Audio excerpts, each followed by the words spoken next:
Bem-vindos a esta nossa exploração. Hoje a gente vai mergulhar num documento bem específico, olha só, a monografia oficial para o rizoma de cúrcuma, da espécie cúrcuma longa, né? Como está definida na Farmacopeia Brasileira, 7ª edição. É importante, assim, saber que isso aqui não é uma leitura qualquer, tá? É um documento técnico mesmo, a referência PM 03701. Basicamente, é o padrão ouro no Brasil para a qualidade farmacêutica da cúrcuma. Ele diz o que ela tem que ser, como identificar, que nível de pureza tem que ter. A nossa missão aqui, então, é desvendar o que significa essa cúrcuma de qualidade farmacêutica segundo esse padrão oficial. Vamos olhar tudo, desde a aparência até os testes químicos. Ok, vamos lá, vamos abrir essa caixa. Para começar, o que exatamente a farmacopeia chama de cúrcuma rizoma? A definição parece simples, rizomas secos da planta cúrcuma longa. Mas imagino que tem mais coisa aí, né? Esse é o ponto de partida, mas, assim, a simplicidade pode enganar um pouco. A norma vai bem além disso. Ela exige que esses rizomas secos tenham níveis mínimos de certos componentes-chave.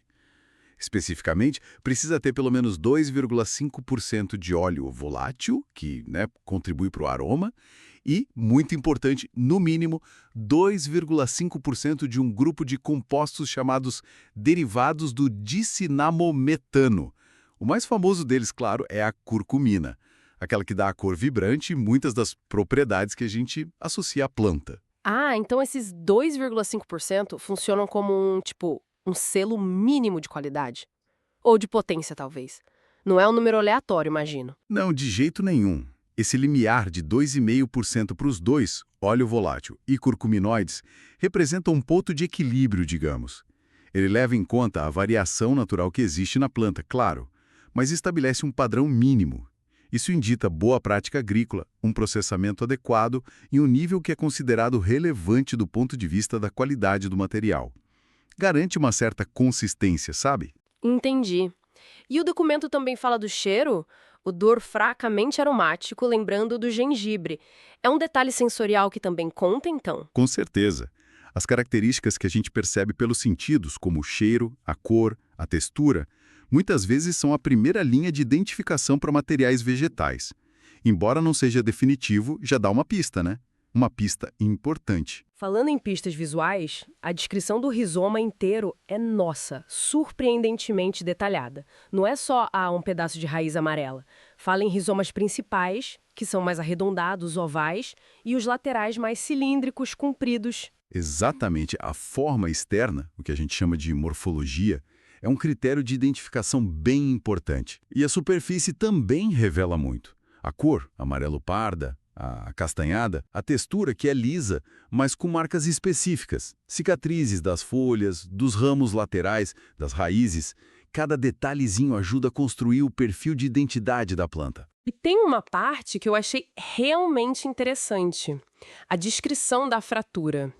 Diz que, quando você quebra, a superfície é lisa, nítida e gelatinosa. E a cor interna é aquele amarelo alaranjado bem intenso. Fala até nos pontos mais claros dispersos, que seriam os feixes vasculares.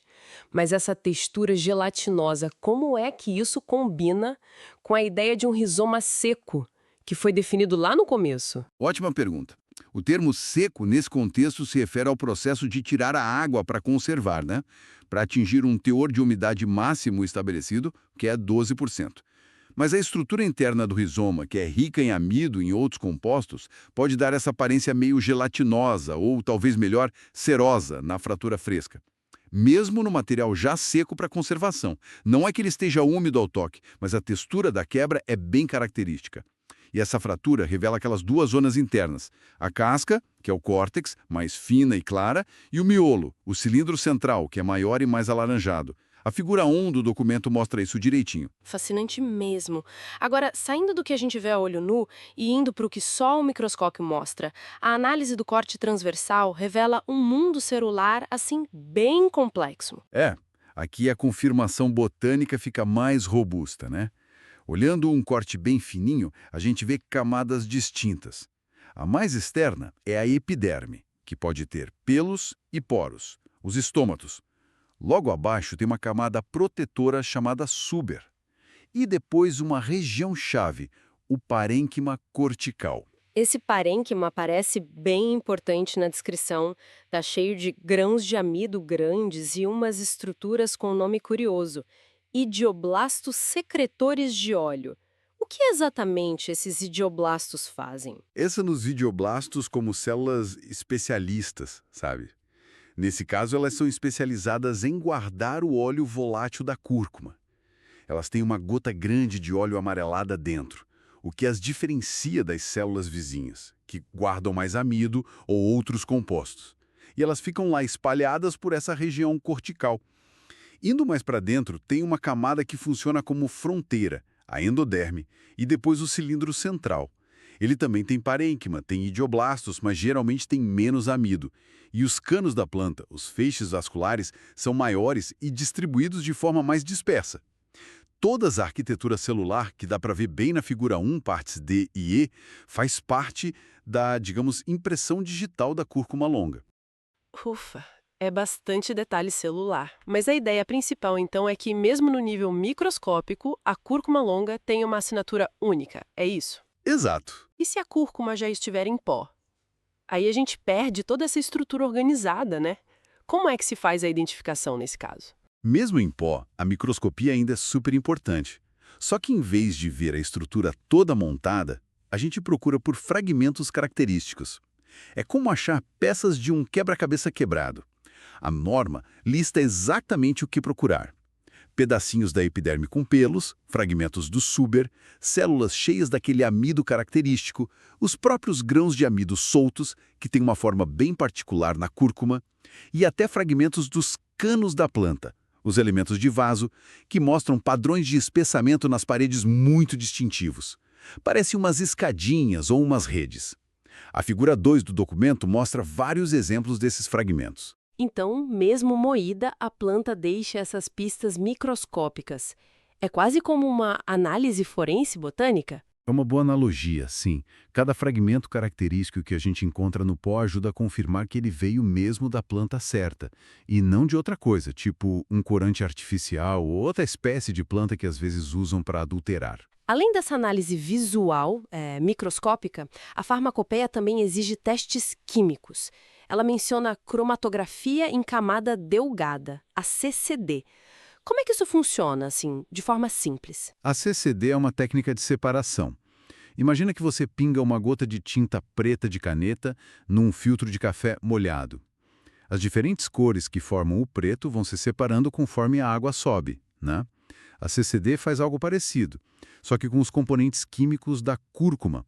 A gente pega um extrato da amostra, aplica numa placa especial e um solvente sobe por essa placa, separando os componentes em manchas em alturas diferentes. Certo.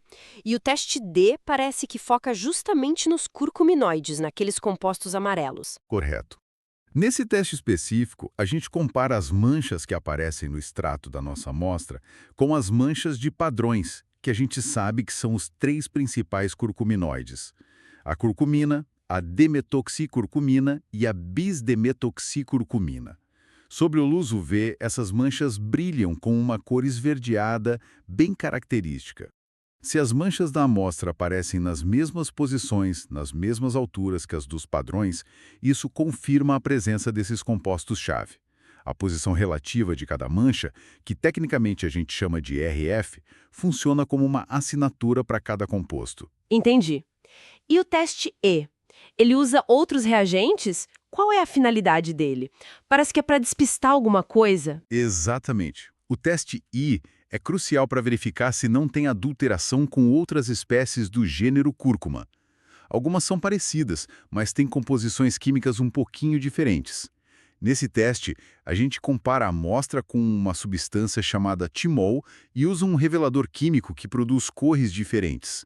O ponto-chave aqui é não encontrar uma mancha específica na amostra, na mesma posição da mancha do timol. Se essa mancha intrusa aparecer, é um sinal de alerta, pode indicar a presença de outra espécie.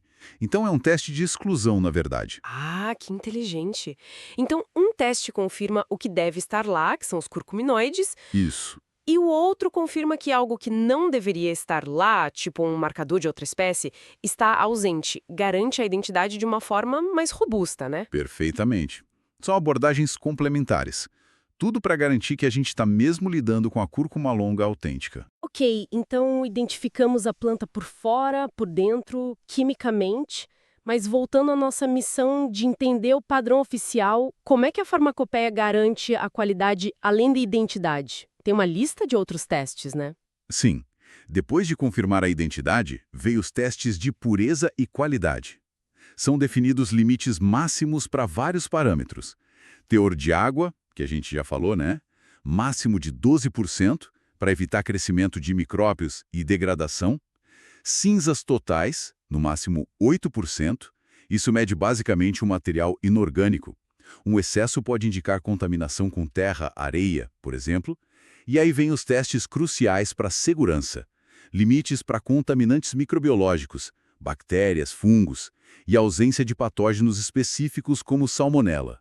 Também limites para metais pesados, como chumbo, cádmio, resíduos de agrotóxicos e aflatoxinas. Esses testes de contaminantes parecem super importantes.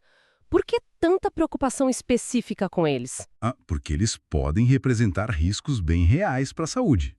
Metais pesados, por exemplo, se acumulam no organismo e são tóxicos a longo prazo. As aflatoxinas, que são produzidas por certos fungos que podem crescer na planta se ela for mal armazenada, são comprovadamente cancerígenas, especialmente para o fígado. Agrotóxicos nem se fala, né? Precisam ser controlados. Então, definir limites bem rigorosos para tudo isso garante um nível de segurança para o consumidor final ou para a indústria que vai usar essa cúrcuma como matéria-prima. Faz todo sentido. E aí a gente volta aos compostos que definem a qualidade quantitativamente. O óleo volátil e os derivados do dicinamoil-metano, os curcuminoides. Como é que se mede a quantidade exata para verificar aqueles mínimos de 2,5%? São métodos quantitativos, bem padronizados. Para os óleos voláteis, se usa a destilação por arraste a vapor. Basicamente, a gente ferve a amostra com água, o vapor carrega os óleos, aí esse vapor é condensado e o óleo é coletado num tubo graduado. Mede-se o volume e calcula-se a porcentagem em relação à massa inicial. Já para os curcuminoides, o método envolve química e luz. Primeiro, extraem-se os compostos da amostra, depois faz-se uma reação química específica que produz uma cor amarela bem intensa. A intensidade dessa cor é diretamente proporcional à quantidade de curcuminoides presentes. A gente mede essa intensidade num aparelho chamado espectrofotômetro, que mede quanta luz a solução colorida absorve num comprimento de onda específico, nesse caso 530 nanômetros. Com base nessa leitura e na massa da amostra que foi usada, uma fórmula no método permite calcular a porcentagem. É bastante técnico, mas o princípio fica claro. Medir a intensidade da cor para saber quanto tem de curcuminoide. Garante que o produto não só é a cúrcuma certa, mas que tem a concentração esperada daqueles compostos ativos. Exato. E por fim, a monografia termina com uma nota bem simples sobre conservação. É recipiente hermeticamente fechado ao abrigo da luz e do calor. Parece básico, né? Mas imagino que seja fundamental. Absolutamente fundamental. Os óleos voláteis, pela própria natureza deles, evaporam fácil, né? Especialmente com calor e contato com o ar. E os curcuminoides são sensíveis à luz e ao calor também. Eles podem se degradar quimicamente. Então, seguir essas condições de armazenamento é essencial para manter a integridade química da cúrcuma. E, consequentemente, para manter a qualidade e a potência que foram descritas lá na farmacopeia. Sem isso, o produto pode acabar não cumprindo mais as especificações com o tempo. Então, fazendo uma recapitulação dessa nossa exploração pela farmacopeia, fica muito claro que a definição oficial de cúrcuma é incrivelmente rigorosa. Vai muito, muito além daquela cor amarela que a gente conhece. Envolve a identificação precisa da espécie, cúrcuma longa, detalhes minuciosos da aparência externa e interna até no nível celular, testes químicos para confirmar a identidade e, super importante, para detectar possíveis adulterantes. E, Claro, padrões bem estritos de pureza e qualidade, incluindo aqueles teores mínimos de 2,5% para óleo volátil e para os curcuminoides. O que eu acho fascinante nisso tudo é ver a aplicação do rigor científico a um produto natural. Desde a simples observação macroscópica até as análises químicas quantitativas, todo o processo é desenhado para garantir de forma sistemática, reproduzível, que o material atenda a um padrão definido. É a ciência, no fim das contas, assegurando a consistência e a qualidade de um recurso que vem da natureza, um recurso botânico. E isso nos leva talvez a uma reflexão final. Todo esse detalhe, todo esse controle de qualidade para um produto natural como a cúrcuma, formalizado numa farmacopeia oficial. O que isso nos diz sobre a importância de garantir não só a identidade, mas também a potência e a segurança dos materiais que a gente usa. Seja na medicina popular, em suplementos alimentares ou mesmo como matéria-prima para a indústria farmacêutica. E como será que a variabilidade natural da planta, que com certeza existe, dependendo do solo, do clima, da colheita, como é que ela é acomodada dentro desses padrões tão definidos? É um equilíbrio complexo, né? Entre a natureza e a ciência. Talvez algo para a gente explorar mais em outra conversa.